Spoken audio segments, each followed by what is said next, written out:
Hello again, this is Margie here, and I'm really excited to introduce you to a dear friend and colleague I've worked with for many years, Karen Bowler.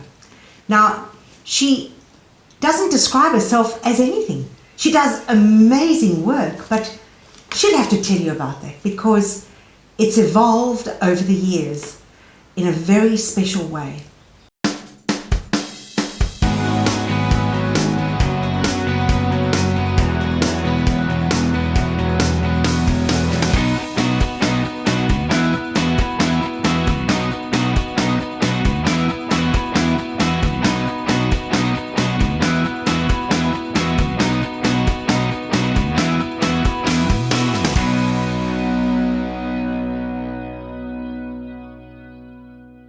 So Karen, thank you for coming in today. Thank you. And I'd like to ask you a few questions, may I? Yes. Was there a significant event in your life that shaped what you do today and how you are today? Yes, there was, Margie.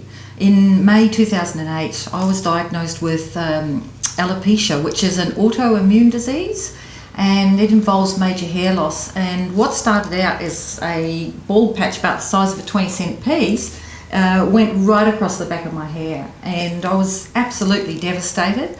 I wanted to find answers to what on earth was happening, and the first thing I did was I consulted a brilliant doctor of nutritional medicine, and within 8 weeks my hair had started growing back. So I realised that taking these natural health supplements and looking after myself was the first thing to do.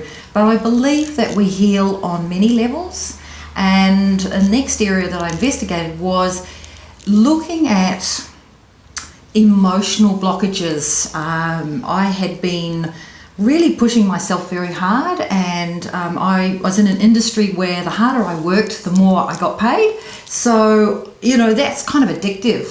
So I was chasing the dollar.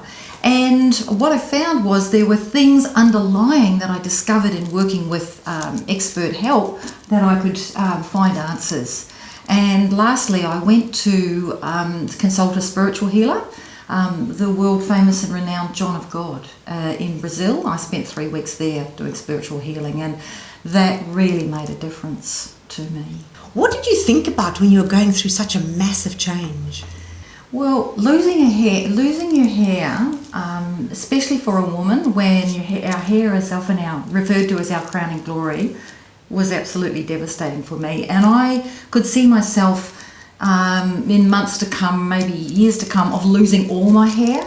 And this was a very hard thing to confront. And I remembered in my previous work that I was in, there were some leaders there, and they were described as giant hearts with other parts. And I thought, well, that's what I'm going to do. I'm going to have less emphasis on my physical appearance and work on developing who I am, and just decided no matter what, I was going to be happy. So over that period when you were going through all of that, what 3 tools stand out for you that can impart to our listeners to help them on their journey?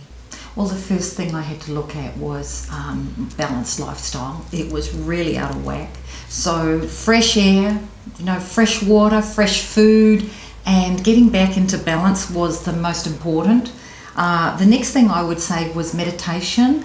I meditate morning and evening, half an hour in the morning, half an hour at dusk, and this is what brought the calm and the peace back into my life. And thirdly, when we moved to the Blue Mountains 5 years ago, I started bushwalking. And this was a way that I could get exercise that wasn't stressful. I think for myself, it was, got to get to the gym on time, and getting to class and hitting the schedules was stressful. When exercise, well, I find if I can do exercise that I love and enjoy, it's so much better for my health. So I would say balanced lifestyle, meditation, and bushwalking. I'm going to pop that one in. Karen, in the past 2 years, you've been working with empowering people to actually take charge of the decisions they make and where they're going, and working from the heart. Would Would you like to share a little bit about how you do this? Well, I started teaching these classes because that's what helped me make that journey back. So with my clients, I saw working from the heart really took it away from trying to work everything out here in the head. So and rather than have the mind spinning with schedules and deadlines, I started working and teaching from the heart and teaching clients that it's not that we're not the doer, that in fact the universe works through us, and that's there. With that, it brings a lot of ease in our lives. What advice would you give people seeking a happier life? Well, I've thought long and hard about this one, and I think first of all, acceptance of who we are, warts and all. It doesn't matter. If we can live with ourselves, then that brings a great deal of peace. Secondly, I would say learning to love our differences, because when we can honour who we are, then we can accept the differences in others, and that leads to a much more harmonious life. And thirdly, I think one of the keys to a happier life is being grateful for what we have, and it can be being grateful for the tiniest things. And for me, I am so grateful to being alive here on the planet at this awesome time.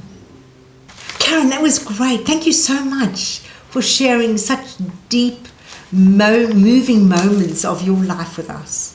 And I'm sure it's going to help a lot of people take courage and move forward with ease and grace. Oh, thank you, Margie. Well, I hope so. Thanks for coming to the clinic, and see you again very soon. So if you like that interview with my dear friend Karen, click the like button. And if you would like to listen to other interviews, subscribe to my YouTube channel. Karen's details will be available on my website, and I'm sure she'll be able to respond to any of your questions. Have a fabulous day.